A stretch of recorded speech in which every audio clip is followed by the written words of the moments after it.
Di antara gemuruh sejarah Islam, berdirilah seorang alim yang mengubah arah pemikiran umat dengan kecerdasan, keberanian, dan keteguhan iman. Dialah Imam Abu Hanifah, An-Nu'man bin Sabit, sang pelita dari Kufah. Kisah hidupnya bukan sekadar perjalanan seorang ulama, tetapi kisah perjuangan melawan kezaliman dan mempertahankan kebenaran. Ia menegakkan ilmu di atas keadilan, meski harus berhadapan dengan pedang para penguasa. Dari tanah Kufah yang gersang, Allah keluarkan cahaya yang menembus zaman. Cahaya itu lahir dari seorang anak pedagang kain keturunan Persia yang hatinya haus ilmu sejak kecil. Ia tidak tumbuh di istana atau madrasah megah, tetapi di pasar, di antara debu, keringat, dan kejujuran. Dari sanalah perjalanan luar biasa ini dimulai. Perjalanan seorang anak manusia yang kelak menjadi imam ahlur ra'i dan peletak dasar mazhab Hanafi. Ia menjadi simbol keteguhan iman di hadapan penguasa zalim sepanjang hidupnya. Dalam kisah ini, kita akan menyelami detik-detik kelahirannya, perjalanan menuntut ilmu, ujian penjara, dan cambuk, hingga wafatnya yang mulia. Semoga kisah ini membuka mata dan hati kita tentang arti teguh di jalan Allah Subhanahu wa Ta'ala. Sahabat umat Muslim yang dirahmati Allah, sebelum melanjutkan, kami mengajak Anda menyimak kisah ini hingga akhir. Agar tidak terjadi kesalahpahaman, dengarkan setiap bagian dengan saksama. Jangan lupa untuk mendukung dakwah ini dengan like, subscribe, dan komentar yang baik. Jika ada kekeliruan dalam penyampaian, silakan luruskan dengan adab di kolom komentar. Bismillahirrahmanirrahim. Mari kita mulai kisahnya. Kita kembali ke Kufah pada abad kedua Hijriah. Saat itu Kufah berdiri megah di tepi sungai Efrat, menjadi jantung Irak yang sedang bergolak. Di bawah langit kekuasaan Bani Umayyah, kota ini menjadi panggung politik, ilmu, dan perbedaan mazhab. Di balik keindahan arsitektur dan ramainya pasar, tersembunyi perdebatan sengit antara ahlur ra'i dan ahlul hadits. Riuh politik masih terasa sejak terbunuhnya Khalifah Ali bin Abi Thalib di kota ini. Namun di tengah kegaduhan zaman, Allah berkehendak menyalakan secercah cahaya dari sebuah rumah sederhana. Di salah satu sudut Kufah, pada malam yang tenang, seorang bayi lahir. Bayi itu kelak dikenal sebagai Abu Hanifah, An-Nu'man bin Sabit. Ia akan menjadi penimbang hukum dengan keadilan yang halus dan akal yang tajam. Malam Kufah tampak redup ketika tangisan pertama itu terdengar. Angin membawa aroma tanah dan rempah dari pasar yang baru saja sunyi. Di rumah dari batu bata merah, seorang wanita bernama Fatimah menahan rasa sakit menjelang melahirkan. Di sampingnya duduk sang suami, Sabit bin Zuta, seorang pedagang kain yang dikenal jujur dan berwibawa. Sabit menggenggam tangan istrinya dengan cemas, namun penuh harap. Dengan suara lirih, ia bertanya, "Apakah masih terasa sakit di perutnya?" Fatimah menjawab bahwa rasa sakitnya berkurang. Namun ia menceritakan sebuah mimpi aneh yang dialaminya. Dalam mimpi itu ia melihat cahaya keluar dari perutnya, menembus langit Kufah, lalu menyebar ke segala arah. Cahaya itu seolah menyingkap kegelapan yang menyelimuti kota. Sabit tertegun mendengar cerita itu. Ia bukan tipe lelaki yang mudah percaya pada pertanda. Namun, hatinya bergetar mendengarnya. Ia menggenggam tangan istrinya lebih erat dan berkata, "Mungkin itu kabar baik dari Allah." Ia berharap anak yang sedang mereka tunggu akan membawa cahaya bagi manusia. Tak lama kemudian, tangisan bayi memecah keheningan malam Kufah. Tangisan itu bukan hanya tanda hadirnya satu nyawa baru di dunia. Tangisan itu adalah awal kisah seorang ulama besar yang akan mempengaruhi cara berjuta-juta Muslim memahami hukum Allah. Keesokan harinya, fajar menyingsing lembut di atas rumah rama bata, Kufah burang-burang beterbangan, dan aroma roti gandum memenuhi udara pagi. Di dalam rumah sederhana itu, sang bayi kecil digendong oleh ayahnya. Wajah bayi itu bersih, dan matanya hitam tajam, seolah sedang menatap masa depan. Sabit menatap anaknya lama sekali dengan penuh rasa haru. Ia menyadari bahwa amanah besar telah Allah titipkan di pelukannya. Ia berkata pelan, "Wahai anakku, engkau bukan keturunan Arab. Namun semoga Allah memuliakanmu dengan takwa." Ia menoleh kepada istrinya dan mengabarkan nama yang hendak diberikan. Mereka sepakat menamai bayi itu An-Nu'man bin Sabit. Mereka berharap kelak ia menjadi pribadi yang hanif dan lurus di jalan Allah. Dari nama itulah kemudian muncul gelar Abu Hanifah, yang dikenal oleh seluruh dunia Islam. Sebagian ulama mengatakan, gelar itu dinisbatkan pada putrinya yang bernama Hanifah. Sebagian lain menjelaskan bahwa kata Hanif bermakna lurus dan suci di hadapan Allah. Ada pula riwayat yang menyebut kata Hanifah dalam bahasa Persia berarti tinta. Tinta itu menjadi lambang orang yang selalu akrab dengan ilmu dan tulisan. Benar saja, kehidupan An-Nu'man kecil kelak tidak jauh dari tinta, kertas, dan pena. Ia tumbuh di tengah gulungan kain dagangan ayahnya. Namun hatinya sejak dini tertarik kepada majelis ilmu yang ramai di Masjid Kufah. Kufah pada masa itu adalah kota ilmu dan ujian. Di sana berkumpul berbagai mazhab dan aliran pemikiran. Para tabi'in besar seperti Ibrahim An-Nakhai, Asy-Syabi, dan Sufyan Ats-Tsauri mengajar di masjid-masjidnya. Ahli hadis, ahli ra'yi, bahkan ahli filsafat duduk dalam halaqah-halaqah yang berbeda. Terkadang perdebatan di antara mereka berlangsung hingga larut malam. Di pasar besar Kufah, perbincangan agama bercampur dengan hiruk-pikuk, jual-beli, aroma rempah, kain sutra, dan suara para pedagang memenuhi udara kota. Dari kejauhan, lantunan bacaan Al-Quran menggema dari masjid besar di tengah Kufah.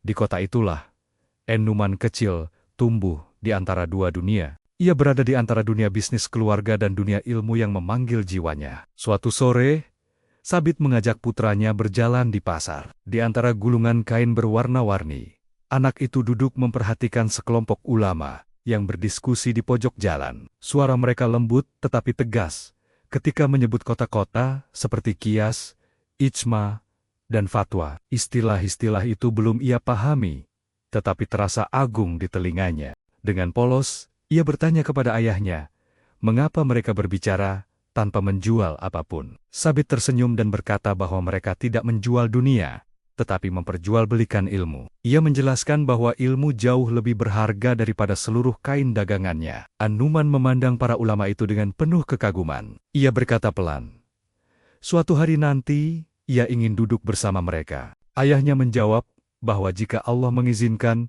itu pasti akan terjadi selama ia mencari ilmu dengan adab dan niat yang tulus. Ucapan ayahnya tentang adab dan niat itu menancap dalam hati An-Nu'man kecil. Ia mulai memahami bahwa ilmu tanpa keikhlasan hanya akan melahirkan kesombongan. Di rumah, Sabit sering mengingatkan keluarganya bahwa mereka bukan orang Arab. Mereka adalah keturunan Persia yang datang ke Kufah untuk berdagang. Di tengah masyarakat yang kadang menjadikan nasab sebagai ukuran kehormatan, peringatan itu menjaga kerendahan hati mereka. Suatu hari, beberapa anak Arab mengejek An-Nu'man karena bukan keturunan Quraisy. Ia pulang dengan wajah murung dan mata yang hampir berlinang air mata. Ibunya menyambutnya lembut dan bertanya mengapa ia bersedih. Dengan suara pelan, ia menjelaskan bahwa teman-temannya menyebutnya bukan dari kaum terhormat. Ibunya tersenyum dan berkata bahwa kemuliaan tidak datang dari nama kabilah atau warna kulit. Ia mengingatkan firman Allah bahwa yang paling mulia di sisinya adalah yang paling bertakwa. Mendengar itu, An-Nu'man bertanya, apakah ia bisa lebih mulia dari mereka jika ia bertakwa? Ibunya menjawab bahwa siapapun bisa dimuliakan Allah selama ia jujur dan bertakwa. Ia menasihati putranya agar menjadi manusia yang Allah muliakan, bukan hanya manusia yang dimuliakan manusia. Kata-kata itu menghujam ke dalam jiwanya, dan tidak pernah ia lupakan sepanjang hidup. Sejak saat itu, ia belajar melihat dunia dengan timbangan takwa, bukan kebanggaan suku dan harta. An-Nu'man tumbuh menjadi remaja yang pendiam, namun cerdas. Ia lebih suka duduk di sudut masjid sambil mendengarkan, daripada berbicara panjang. Ia lebih senang menulis dan menghafal, daripada berdebat tanpa manfaat. Di sela-sela menjaga toko kain ayahnya, pikirannya sering melayang pada majelis ilmu di masjid. Suatu hari, sebuah peristiwa di toko membuka matanya tentang beratnya amanah kejujuran. Seorang lelaki parubaya datang dan menanyakan harga selembar kain Persia. Dengan tenang, An-Nu'man menyebut harga 4 dirham. Lelaki itu menawar menjadi 3 dirham dan berusaha menekan harga.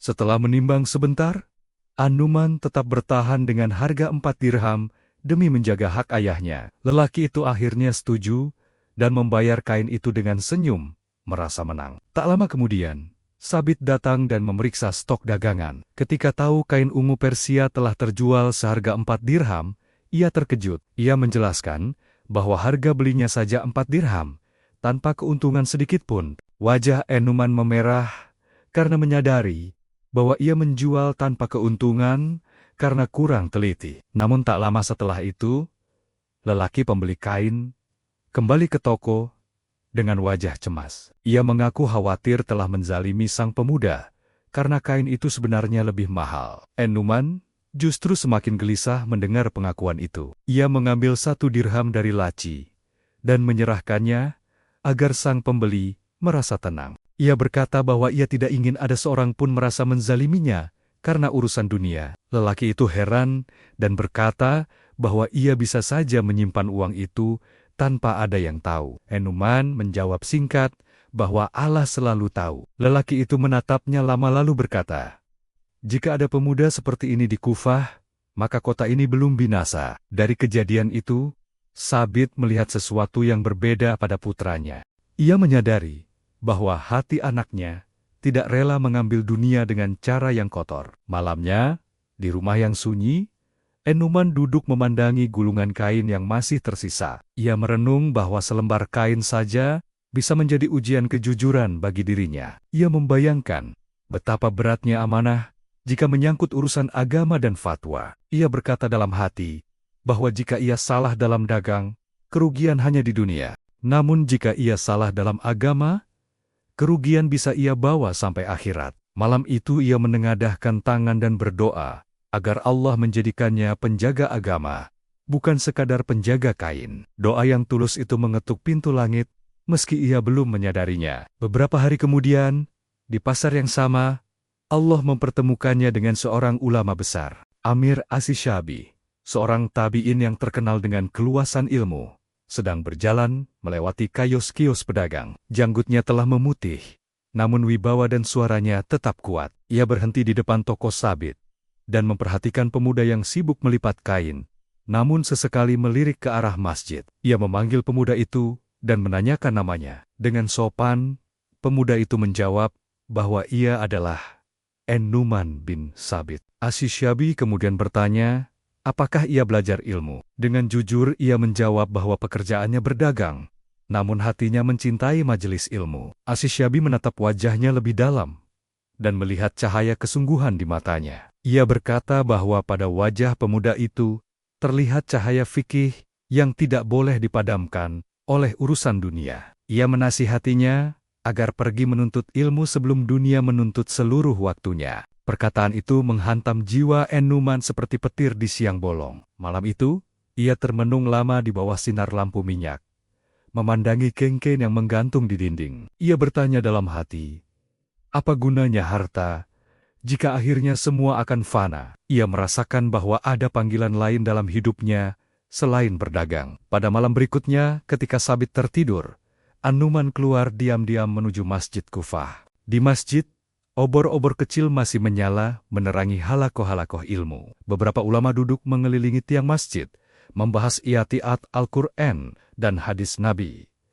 En-Numan memilih duduk di bagian belakang, mendengarkan tanpa bersuara. Di hadapannya duduk seorang ahli fikih besar bernama Hamad bin Abi Sulaiman. Hamad sedang menjelaskan sebuah permasalahan tentang utang dan warisan. Ia menegaskan bahwa utang harus didahulukan sebelum pembagian harta, karena agama ini berdiri di atas keadilan. Kalimat tentang keadilan itu menusuk hati En-Numan dengan kuat. Ia menyadari bahwa hukum Allah dibangun di atas keseimbangan hak manusia dan hak Rabb-Nya. Ia tidak memiliki papan tulis atau buku mahal untuk mencatat pelajaran. Ia mengambil sepotong tulang bekas dan menuliskan poin penting dengan arang kecil yang ia bawa. Malam demi malam, ia kembali ke majelis itu, duduk di belakang, dan menulis di atas tulang, batu, dan kulit. Dalam diam, ia mulai menapaki jalan ilmu yang selama ini hanya ia pandangi dari kejauhan. Namun perubahan kebiasaan itu tidak luput dari perhatian ayahnya. Suatu malam menjelang fajar,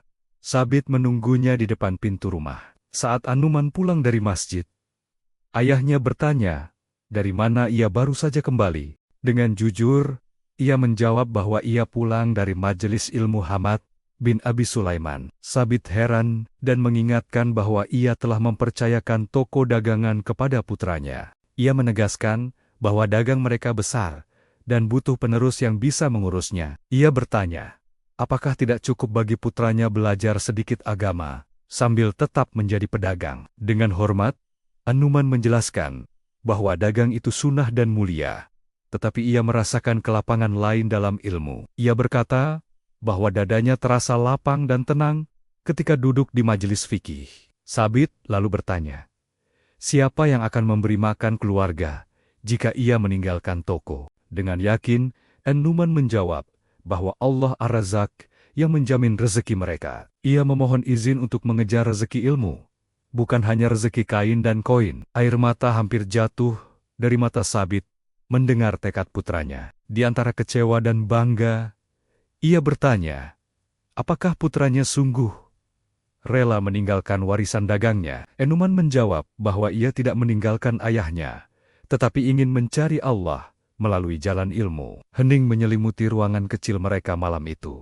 Akhirnya Sabit menghela napas dan berkata, jika itulah jalan yang ia pilih, maka jangan pernah menjual agama untuk dunia. Ia berpesan agar putranya tidak menjual fatwa demi penguasa atau harta. Dengan mantap, An-Nu'man bersumpah bahwa ia lebih rela dicambuk penguasa daripada menjual agamanya. Ucapan itu kelak menjadi kenyataan pahit namun mulia dalam sejarah hidupnya. Sejak hari itu, ia melepas pekerjaan tetap di toko dan duduk sebagai murid tetap di majelis Hamad. Hamad menyambutnya dan mengingatkan bahwa ilmu tidak datang kepada orang yang malas dan tergesa-gesa. Ia memerintahkan murid barunya agar tidak meninggalkan majelis kecuali ada uzur dan tidak berbicara sebelum memahami. Tahun-tahun pun berlalu dan Abu Hanifah dikenal sebagai murid terdepan di halaqah Hamad. Ia jarang berbicara, namun ketika memberi jawaban, dalilnya terukur dan pikirannya jernih. Setelah bertahan-tahan belajar, muncul keinginan untuk membuka majelis sendiri di dalam hatinya. Namun sebuah peristiwa membuatnya semakin tawadu di hadapan gurunya. Ketika Hamad harus pergi ke Basra karena urusan keluarga, ia menunjuk Abu Hanifah menggantikan posisinya sementara. Selama kepergian itu, datang puluhan pertanyaan yang belum pernah ia dengar sebelumnya. Ia menjawab semampunya dan mencatat semua jawaban untuk diperiksa gurunya. Saat Hamad kembali, ia menelaah satu persatu jawaban muridnya itu. Dari sekian masalah, sebagian besar dibenarkan, namun sebagian lain diluruskan. Abu Hanifah menyadari bahwa ia masih sering salah dan belum pantas berdiri sendiri. Ia bertekad untuk tidak meninggalkan majelis Hamad sampai gurunya wafat. Setelah Hamad meninggal, barulah ia duduk sebagai guru utama di Kufah. Meski telah menjadi faqih besar, ia tidak merasa cukup dengan ilmu yang dimilikinya. Ia melakukan perjalanan ke Basra, Makkah, dan kota-kota lain untuk menyempurnakan pemahamannya. Di Basra, ia duduk bersama para ahli hadis dan ahli ra'i, bertukar pandangan dengan sopan dan ilmiah. Di Makkah, ia belajar kepada Atta bin Abi Robah dan para ulama Masjidil Haram. Ia memperbanyak hafalan hadis agar pendapatnya berdiri di atas hujah yang kokoh. Di sana pula ia bertemu Imam Muhammad Al-Baqir, keturunan Rasulullah yang mulia. Imam Al-Baqir mengingatkannya agar tidak membiarkan akalnya berjalan tanpa nash. Abu Hanifah menjawab bahwa ia menjadikan akal hanya sebagai pelita bagi jalan Al-Quran dan Sunnah. Ia menolak menggunakan logika untuk menentang wahyu, namun enggan memadamkan akal ketika dalil telah jelas. Jawaban itu membuat Imam Al-Baqir tersenyum dan mendoakan keberkahan untuk akalnya. Setelah kembali ke Kufah, Abu Hanifah membuka halaqah besar di masjid. Murid-murid dari berbagai negeri duduk melingkar di sekelilingnya, menuliskan setiap fatwa yang keluar dari lisannya. Ia menjawab pertanyaan dengan menggabungkan nash, atsar sahabat, dan penalaran yang hati-hati. Masyarakat menyebut kelompoknya sebagai ahlur ra'i, orang-orang yang menggunakan akal dalam menimbang dalil. Sebagian ahli hadis salah paham dan menuduhnya menolak sunnah. Suatu hari, sekelompok orang datang membawa tumpukan hadis dan bertanya dengan nada sinis, Mereka berkata bahwa mereka mendengar ia menolak hadis Nabi. Abu Hanifah menatap mereka dengan tenang dan menjawab bahwa ia tidak menolak hadis. Ia menjelaskan bahwa ia hanya menolak kesalahan dalam memahaminya. Ia memaparkan bahwa jika dua hadis tampak bertentangan, ia menimbangnya dengan Al-Quran dan perkataan sahabat. Jika masih belum jelas, barulah ia menggunakan akal untuk menguatkan yang paling dekat dengan kebenaran. Ia berkata bahwa hadis adalah cahaya, dan tugas ulama adalah menjaga agar tangan yang membawa cahaya itu tidak gemetar. Penjelasan itu membuat sebagian penuduhnya terdiam, dan sebagian lain justru bertambah hormat kepadanya. Berita tentang kejernihan akalnya dan keteguhan ilmunya menyebar sampai ke Hijaz dan Madinah. Imam Malik bin Anas pernah memujinya sebagai sosok yang sangat kuat dalam berhujah. Namun di balik kemasyhuran itu, bayang-bayang ujian dari penguasa mulai mendekat. Sebagian pejabat menganggap popularitas Abu Hanifah bisa mengancam wibawa istana. Mereka melaporkan bahwa faqih dari Kufah itu punya banyak pengikut dan pengaruh di tengah masyarakat. Suatu hari, Gubernur Yazid bin Umar bin Hubairah memanggilnya ke istana Bani Umayyah. Di hadapan para pengawal, Gubernur menawarkan jabatan kepala Baitul Mal kepada Abu Hanifah. Ia menjanjikan gaji besar, kedudukan tinggi, dan penghormatan dari khalifah. Abu Hanifah menunduk sopan dan menjelaskan bahwa ia hanyalah seorang faqih yang ingin mengajar dan menuntut ilmu. Ia menolak jabatan itu karena takut tidak mampu memikul amanah harta kaum muslimin dengan sempurna. Gubernur menganggap penolakannya sebagai penghinaan terhadap perintah penguasa. Ia mengancam dengan cambuk jika Abu Hanifah tetap keras kepala. Dengan tenang, Abu Hanifah menjawab bahwa ia lebih memilih cambuk yang menyelamatkannya dari api neraka. Maka perintah pun turun, dan punggung sang imam disiksa dengan cambuk kekuasaan. Setiap cambuk menghantam tubuhnya, namun lisannya sibuk berzikir kepada Allah. Ia menyebut bahwa tunduk kepada manusia dalam maksiat akan membuatnya hina di hadapan Rob semesta alam. Setelah beberapa waktu dalam penjara, ia dibebaskan, namun diancam bahwa ia tidak akan selamat dari penguasa berikutnya. Tidak lama kemudian, Bani Umayyah tumbang dan digantikan oleh dinasti Abbasiyah. Di masa baru itu, keilmuan Abu Hanifah justru semakin bersinar sampai terdengar oleh Khalifah Abu Ja'far al-Mansur. Sang khalifah memanggilnya ke Baghdad dan menawarkan jabatan Qadi al-Qudat, Hakim Agung Negeri. Abu Hanifah kembali menolak, karena takut menulis satu hukum yang menjerumuskan umat. Karena tekanan penguasa, khalifah marah dan menuduhnya berdusta. Namun Abu Hanifah menjawab bahwa jika ia pendusta, ia tidak layak jadi hakim. Dan jika ia jujur, maka biarkan ia di tempatnya. Perkataan itu membuat istana hening, tetapi amarah tetap memerintah, dan ia kembali dicambuk dan dijebloskan dalam tahanan rumah. Dalam sakit dan kelelahan, ia tetap menghabiskan malam dengan syalat, doa, dan tilawah. Hingga suatu subuh, setelah berwudu dengan susah payah, dan menunaikan 2 rakaat, ruhnya kembali kepada Allah dalam keadaan sujud. Kabar wafatnya membuat Kufah dan Baghdad dipenuhi lautan manusia yang menyalatinya berkali-kali. Dari hari itu sampai hari ini, mazhabnya, keteguhannya, dan nasihatnya tentang keadilan terus menjadi cahaya bagi jutaan kaum muslimin di seluruh penjuru dunia.